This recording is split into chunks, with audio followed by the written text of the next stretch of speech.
तर शिवाजी महाराजांकडनं प्रेरणा घेऊन छत्रसालांनी मुघल सत्तेविरुद्ध लढा पुकारला.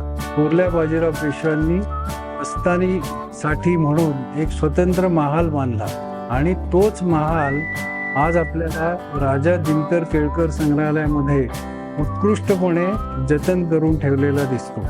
स्वतः केळकर हे काही आर्किटेक्ट नव्हते, पण त्यांनी जी पुनर्निर्मिती केली आणि जो देखणा असा मस्तानी महाल पुन्हा उभा केला, तो आज आपल्या संग्रहालयामध्ये अतिशय व्यवस्थितपणे जतन करून ठेवलेला आहे.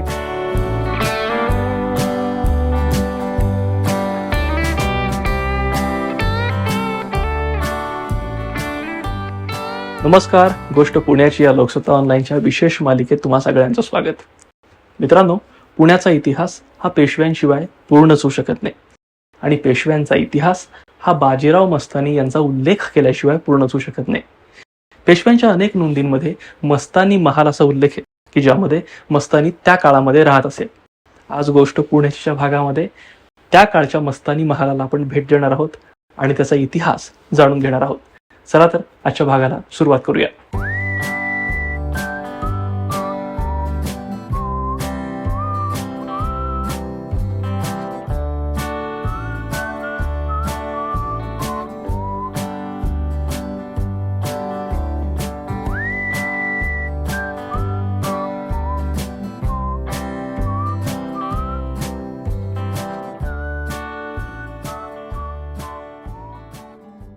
नमस्कार, मी सुधन्वा रानडे, संचालक राजा दिनकर केळकर संग्रहालय पुणे.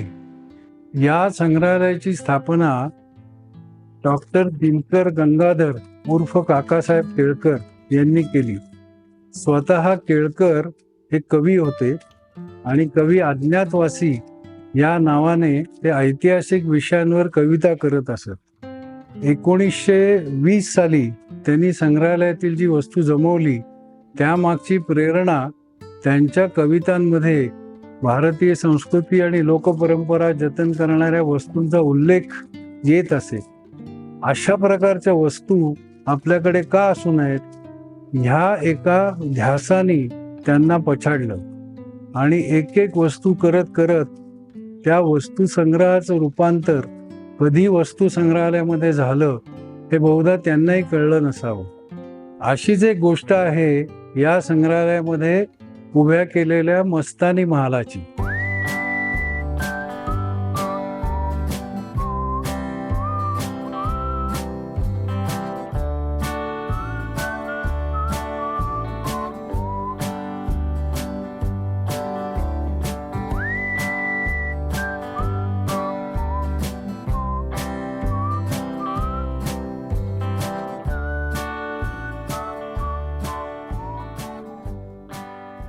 हा मस्तानी महाल पाहण्यापूर्वी ही मस्तानी नेमकी कोण होती हे एकदा जाणून घेऊयात.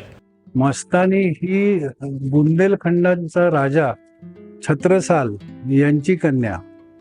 छत्रपती शिवाजी महाराज असताना छत्रसाल त्यांना भेटायला आला होता. त्यावेळी महाराजांनी त्यांना सांगितलं, ज्या प्रकारे मी इथे स्वराज्य निर्मितीसाठी प्रयत्न करतोय तसेच प्रयत्न बुंदेलखंडामध्ये तुम्ही का करत नाही. तर शिवाजी महाराजांकडनं प्रेरणा घेऊन छत्रसालांनी मुघल सत्तेविरुद्ध लढा पुकारला. पण एक काळ असा आला की मुघल सरदार मोहम्मद अली शाह बंगश यांनी बुंदेलखंडावर आक्रमण केलं आणि परिस्थिती खूपच हाताबाहेर जाऊ लागली.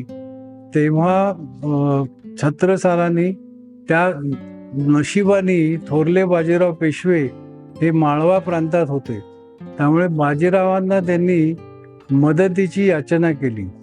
जो गतग्राह गजेंद्र की वो गतिग्रह आज लाखो बाजीराज.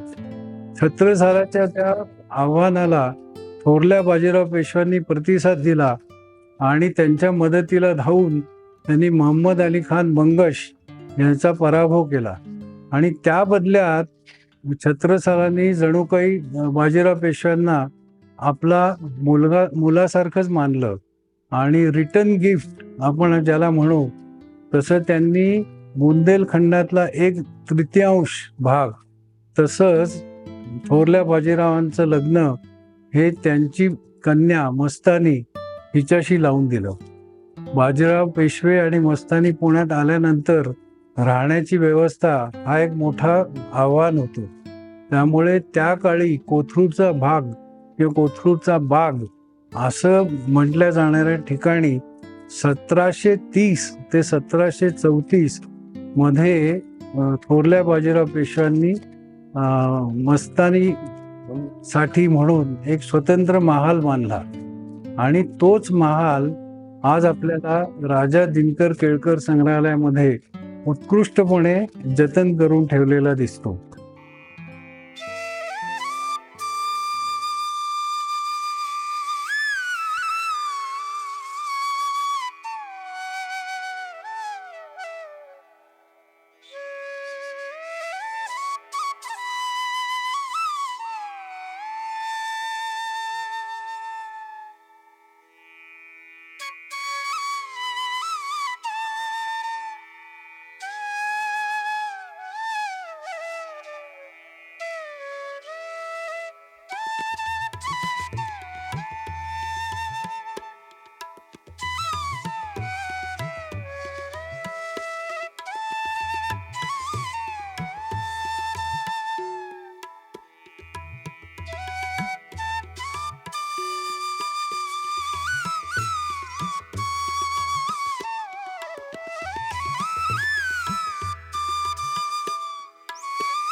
या मस्तानी महालामध्ये प्रवेश केल्यावरती आपल्याला पेशवाईच्या काळातील अनेक गोष्टी तर दिसतातच, पण त्याचबरोबर एक खास गोष्ट दिसते, ती म्हणजे श्रीकृष्णाची मूर्ती.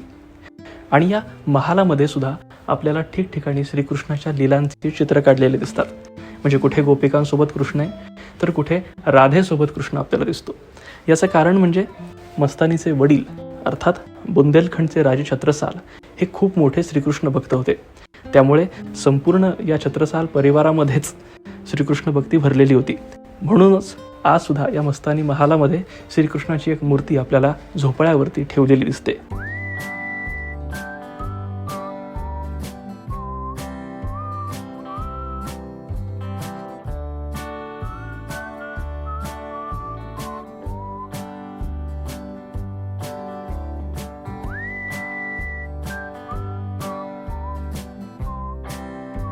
कोथरूडला मृत्युंजयेश्वर मंदिराजवळ असलेला हा मस्तानी महाल, त्याचं सगळं लाकडी काम, कोरीव काम हे जवळजवळ 20 ट्रक एवढं साहित्य भरेल इतकं साहित्य कैलासवासी केळकर, माझी आजी, त्यांच्या पत्नी कमलाबाई, माझी आई कैलासवासी रेखा हरी रानडे आणि काही कुशल कारागीर किंवा जानबा थोरे नावाचे सुतार यांच्या मदतीने इथे पीस बाय पीस प्रत्यक्षात पुन्हा उभा केला गेला.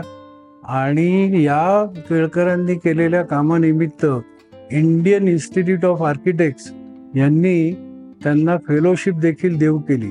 स्वतः केळकर हे काही आर्किटेक्ट नव्हते, पण त्यांनी जी पुनर्निर्मिती केली आणि जो देखणा असा मस्तानी महाल पुन्हा उभा केला, तो आज आपल्या संग्रहालयामध्ये अतिशय व्यवस्थितपणे जतन करून ठेवलेला आहे. आणि मी तमाम नागरिकांना आवाहन करतो की राजा दिनकर केळकर संग्रहालय अवश्य पाहायला या. आणि जेव्हा पाहाल तेव्हा या संग्रहालयाचं जे एक वैशिष्ट्य आहे, जो की मस्तानी महाल आहे, तो पाहिल्याशिवाय इथून नक्कीच बाहेर पडू नका.